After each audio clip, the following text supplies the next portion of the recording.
అన్నట్టుగా ఉంటాయి. ప్రజలు అంత ఇదిగా ఉండరు. ప్రజలు చాలా లాంగ్ టర్మ్లో మనల్ని ఎస్టిమేట్ వేస్తారు. అంటే వారి అభిప్రాయం ప్రతి 5 సంవత్సరాలకు ఒకసారి మారుతుంది. అయితే అంటే 5 సంవత్సరాలకు ఒకసారినే కాదు సార్, ప్రతిరోజు కూడా మారచ్చు. అంటే ఇప్పుడు ఎలా ఉందంటారు సార్ మీ అభిప్రాయం? పల్స్ ప్రజల పల్స్ ఇప్పుడు టోటల్గా అంటే నాకు తెలిసి ప్రభాకర్ రెడ్డి గారిని నిన్న ఆయన మన సార్ వాళ్ళ దీపక్ రెడ్డి గారు చిన్నమాంగారు పెద్దమాంగారు ఆయన చెప్పేశాడు, ఈ టైంలో ఎన్నికలు పెట్టినా వైఎస్ఆర్ కాంగ్రెస్ పార్టీ వస్తుందని. ఆయన ఆ మాట లేదు సార్. వాళ్ళు ఓడిపోతున్నాడు. అదే కదండి. అంటే మీరు దాన్ని కంప్లీట్ గా మీకు నచ్చినట్టు చెప్పేస్తున్నారు సార్. వాళ్ళు ఓడిపోతామంటే ఇంకెవరు గెలుస్తారు సార్? అంటే మీరేమన్నారంటే ఈ టైంలో ఎన్నికలుగా పెట్టినా ఖచ్చితంగా మేము ఓడిపోతాం వాళ్ళు గెలుస్తారు అని ఇంత డిస్కషన్ ఆయన చేయాల. విన్నారా మీరు? ఒకసారి పెట్టండి అంటే పెట్టండి. నాకైతే అర్థమైంది అదే. మళ్ళీ అయిపోయేలోపు దాని అర్థం ఏంటి? ఆయన్ని మనం ఆశావాషగా తీసుకుంటే చాలా మనం ఇబ్బంది పడతాం.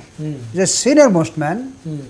ఐ థింక్ ఎవ్రీ అంటే మినిట్ టు మినిట్ జనంలో ఉంటాడు. జనం నుంచి ఉద్భవించినటువంటి కొంత నాయకులు, కొంత వాళ్ళ పెత్తనం ఉండొచ్చేమో అక్కడ. ఆ పెత్తనం కూడా ఎట్లా ఉందంటే వాళ్ళకి మానవ సంబంధాలు ఎక్కువ ఉంటాయి.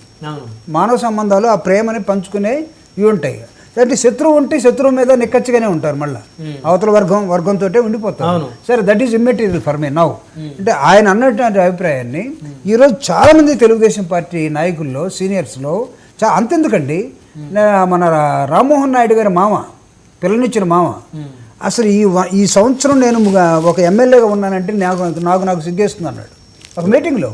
పాయకరావు సత్యనారాయణరావు గారు బండారు, ఆయన పాయకరావుపేటలో కార్యకర్తల మీటింగ్. ఆయన ఎందుకు అన్నారంటే కొంచెం మిగతా నియోజకవర్గాల కన్నా నాకు నిధులు తక్కువ వస్తాయి, దయచేసి అట్లా చిన్న చూపు చూడొద్దు అని అన్నారు. అంటే నేను ఆయన అట్లెందుకు అన్నాడు ఇట్లెందుకు అన్నాడు, ఎందుకు ఆ సందర్భం నాకు అనవసరం. అదే ఏదైనా మీకు అనుకూలంగా అనుకూలం కూడా కాదు. అంటే అంత సీనియర్ నాయకులు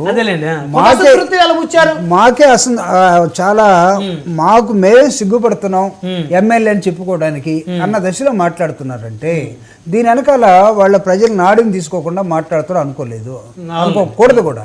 ఈరోజు నేను ఇంకా కడపకు రాలేదు.